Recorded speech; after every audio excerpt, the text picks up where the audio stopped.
Você sabia que tem gente que nos assiste aqui no YouTube que é capaz de pagar caro por cursos com qualidade contestável apenas porque quem propõe esses cursos é gente muito famosa, muito badalada? Olha, tá na hora de você rever os seus conceitos de investimento.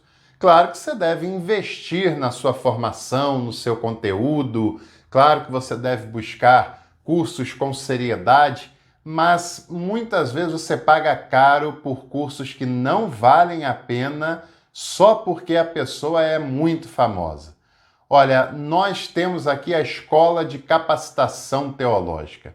Você paga só R$ 29,99 por mês no primeiro semestre. Então, para de pagar caro por cursos capengas que não valem tanto a pena assim e faça um curso livre em teologia com muita qualidade, corpo docente com qualidade acadêmica e experiência e uma grade muito completa, pagando um preço super acessível que você não vai encontrar em lugar nenhum e você paga aqui pelo clube de membros do canal. Olha, hoje eu quero falar de um tema com muita seriedade, coisa que a gente sempre faz, é claro, mas é um tema um tanto quanto perigoso, o assunto que a gente vai falar e as implicações que esse tema deve ter e, portanto, a gente precisa analisá-lo. O que é fundamentalismo? Você já deve ter ouvido falar nessa palavra, que é uma palavra que não pode ser desprezada, ela tem que ser entendida com seriedade, porque ela exige de nós um posicionamento, de todos nós, você que está me ouvindo também. Bom, fundamentalismo é uma palavra que vem de fundamentos. Até então, é bastante natural que cada um de nós tenha fundamentos na sua vida, coisas que consideram bastante importantes, bastante sérias, mas o problema é que essa palavra fundamento vem acompanhada da palavra ismo, ou seja, é algo que requer uma militância, que requer uma devoção e uma defesa intransigente do que esse grupo ou grupos específicos consideram como fundamentos. São fundamentos inegociáveis, são fundamentos com os quais eles não dialogam com ninguém. E mais, esses grupos tentam impor em todas as outras pessoas e grupos aquilo que para eles é fundamento inegociável. Só aí a gente já tem bastante problemática, não é? Mas é uma forma de ler a fé de maneira unilateral. Eu determino e pronto. Quem não concorda comigo está errado e quem concorda está certo porque está concordando. E esse é um tipo de postura muito mais ligado à fé monoteísta.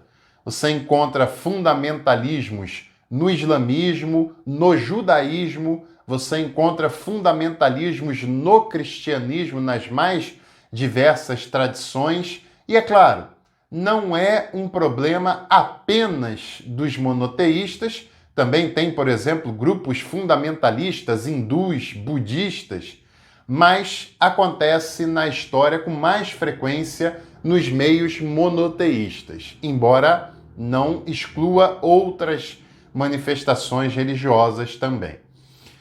No ano de 1895, um grupo conservador nos Estados Unidos e protestante também redigiu um texto e esse texto foi patrocinado para virar folhetos e esses folhetos serem distribuídos em larga escala.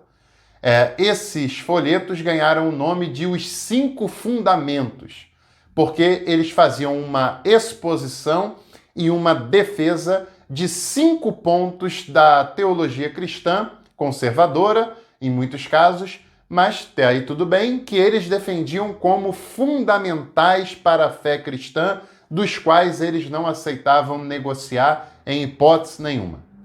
Os 5 pontos são a inerrância verbal das Escrituras. E aí você já deve imaginar algumas coisas, né? se defendem a inerrância verbal, muitos defendiam, inclusive, que esse texto foi ditado por Deus para as pessoas, que é apenas uma reprodução literal do que Deus falou. Né? Então, isso já elimina qualquer possibilidade de se estudar a Bíblia, porque tudo que ali está foi ditado e falado diretamente por Deus e, portanto, é inquestionável. Quando tem elementos complicadores, eles dão uma nova versão para aquilo e tal. E uma outra coisa também interessante, a questão da inerrância verbal da Escritura é algo que só pode ser defendido pela fé, porque não é uma teoria que se sustente cientificamente falando, até porque as análises científicas dos textos, ela já pode falar sobre autoria, formação textual, da Bíblia como uma literatura, dos contextos em que determinados livros foram escritos, interpretar, por exemplo, os idiomas originais nos quais foram escritos, e temos Bíblias com muitos problemas de tradução, e vários outros casos desses. Porém, nesse folheto dos 5 fundamentos estava a divindade de Cristo, o nascimento virginal de Cristo, a expiação vicária, ou seja, que Jesus morreu na cruz para pagar o preço dos pecadores que não tinham como pagar esse preço, que não é uma doutrina original do cristianismo, é uma doutrina criada no século XI, é tardia, pelo Anselmo da Cantuária, que dizia que Deus foi ofendido na sua glória pelo pecado humano e ele exige o pagamento de uma dívida e só Jesus teria condições de pagar essa dívida. Esse é um posicionamento muito questionável na teologia e nos grandes meios teológicos, por mais diversas que sejam as tradições, mas que estudam a teologia com seriedade, isso já é rejeitado há muito tempo, a ideia de que Jesus veio na Terra para morrer, porque Deus quis que ele viesse para morrer da forma mais terrível possível e que a sua morte foi para pagar o preço que nós não teríamos condições de pagar porque nós ofendemos Deus e Deus não abre mão desse pagamento para restituir a sua honra. Pois é, a grande maioria das teologias de seriedade já rejeitam essa interpretação, não é? E outro dos 5 elementos, a ressurreição corporal. Então, para a gente organizar melhor, os 5 fundamentos foram inerrância verbal das Escrituras, divindade de Cristo, nascimento virginal, expiação vicária e ressurreição corporal. Bom, agora, esses temas são temas que, de um modo ou de outro, com concordância ou discordância, circulam no meio teológico. Porém, a defesa deste grupo específico, desses conceitos, é da forma como eles viam e defendiam esses contextos, da forma como eles protegiam esses conceitos que consideravam inegociáveis. Quando você também ouve uma pessoa falando assim, nós aqui só pregamos a palavra de Deus, nós só temos compromisso com a palavra de Deus, geralmente essa fala, a palavra de Deus, é a sua interpretação do texto bíblico que é transformada em palavra de Deus.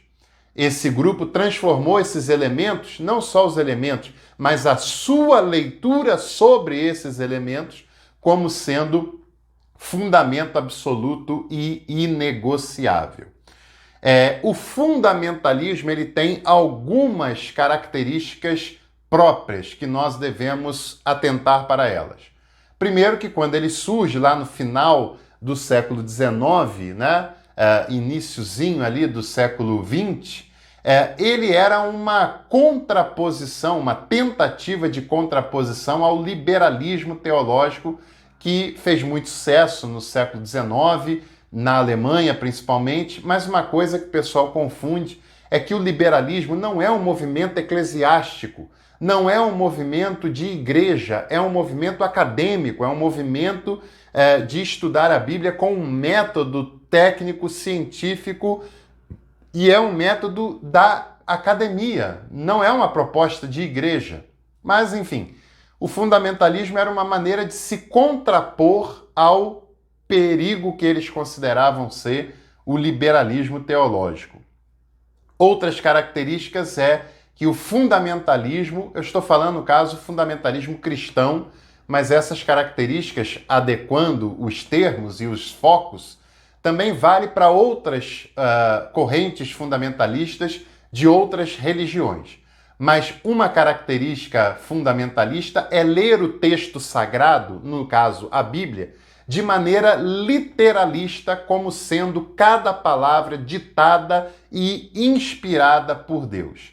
Leem a Bíblia ao pé da letra, palavra por palavra, e não entendem o contexto no qual cada passagem foi escrita. Desprezam o contexto histórico, linguístico, cultural, religioso que os textos da Bíblia foram redigidos, tanto do Antigo quanto do Novo Testamento. Outra característica do fundamentalismo é que eles fazem uma leitura acrítica da Bíblia. É apenas uma leitura devocional da Bíblia, porque para eles tudo que ali está foi Deus quem ditou, então não se pode analisar, não se pode interpretar, não se pode estudar. É claro que a Bíblia é um livro de devoção para os cristãos, seja da tradição que for. É claro que na Bíblia nós ouvimos Deus falar pela fé, é claro. É claro que através da Escritura nós também queremos ter a nossa fé estimulada, acrescentada, amadurecida, mas esses são elementos de fé, porque cientificamente a Bíblia também pode ser estudada, e a Bíblia não se nega a ser estudada. Aliás, se nós valorizamos a Bíblia, se nós temos consideração, e se a Bíblia tem realmente um valor para a nossa vida, nós devemos estudá-la aprofundadamente, porque assim nós a compreenderemos melhor, nós tiraremos dela mais e mais ensinamentos com mais profundidade, e nós teremos uma leitura mais próxima do real sentido que as passagens queriam dizer e comunicar naqueles contextos. E é claro, elas continuam tendo o que dizer para nós hoje, mas precisamos estudá-la e encará-la com seriedade, evidentemente. Outra característica é que nessa leitura literalizada, eles não levam em consideração que a Bíblia é a palavra de Deus registrada e produzida em linguagem humana, de seres humanos que viveram numa época específica, num momento específico, que tinham uma língua específica, e isso, é claro, também influencia na composição do texto. Mas aí tem um outro detalhe, porque um fundamentalista, ele tem a certeza de que a sua forma de ler a Bíblia é que é a forma correta e não a outra. Se alguém discordar dele, ele repudia como um herege. Também tem outras questões que não passam apenas pela Bíblia. Muitas vezes os grupos fundamentalistas veem a si, a sua igreja, como uma igreja levantada por Deus, que tem a verdade absoluta e que Deus tem um propósito de, através dessa igreja, salvar a humanidade dos seus erros, dos seus delitos.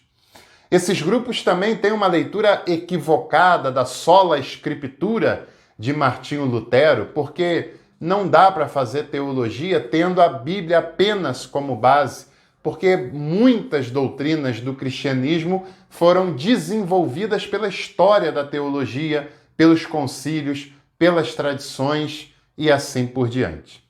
Também é importante que você saiba que os fundamentalistas colocam a doutrina acima de qualquer outro valor. Se for necessário punir alguém, castigar alguém, excluir alguém para proteger a doutrina, eles fazem sem pestanejar, porque para eles a doutrina é inquestionável. A vida humana pode ser relativa, mas a doutrina é inquestionável. Os grupos fundamentalistas também não têm apreço pela democracia, por exemplo, porque eles geralmente propõem uma forma padronizadora, porque eles têm a verdade, então a sociedade, para melhorar, tem que seguir o seu padrão.